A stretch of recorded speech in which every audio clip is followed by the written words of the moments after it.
2 జనవరిలు అయిపోయినాయి, ఇంకా 2 జనవరిలు మిగిలినాయి. 3 జనవరి తర్వాత రప్ప రప్ప. ఎట్రా ఏం చేయలేట్రా? మీ ఇంట్లో పెన్షన్? మా నాన్నమ్మకి 4000, మా వికలాంగ తమ్ముడికి 6000 వస్తుంది కదా. మరి తల్లికి వందనం?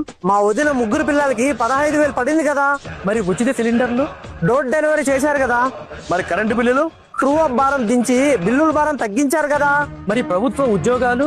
16,000 టీచర్ల పోస్టులు, 6,000 కానిస్టేబుల్ పోస్టులు ఇచ్చారు కదా. మరి పెట్టుబడులు? TCS, కాగ్నిజెట్, గూగుల్ లాంటి పెద్ద పెద్ద సంస్థలు లోకేష్ తీసుకొచ్చాడుగా. మరి పల్లెల పరిస్థితి? వైసీపీ హయాంలో 24వ స్థానంలో ఉన్న పంచాయతీరాజ్ శాఖని 1వ స్థానానికి పవన్ కళ్యాణ్ తెచ్చాడుగా. మరి రాజధాని? అంతర్జాతీయ ప్రమాణాలతో చంద్రబాబు కడుతున్నారు కదా. మరి పోలవరం? శరవేగంగా పనులు జరుగుతున్నాయి కదా. మరి అన్నార్థుల ఆకలి? అన్నా క్యాంటీన్ పెట్టి 5 రూపాయలకే పేదోడి కడుపు నింపుతున్నారు కదా. మరి లా అండ్ ఆర్డర్? తప్పు చేసిన తుక్కు రెక్కొట్టి నేరం చేయాలంటే వణుకు పుట్టేలా వీధుల్లో ఊరేగిస్తున్నారు కదా. పని పథకం పాలనలో రాష్ట్రం దూసుకుపోతుంటే మరి రపారపా ఎందుకురా? అన్న అధికారంలోకి రావాలి కదా. అన్న అధికారంలోకి రావాలా? ఆంధ్ర అభివృద్ధిలో నడవాలా?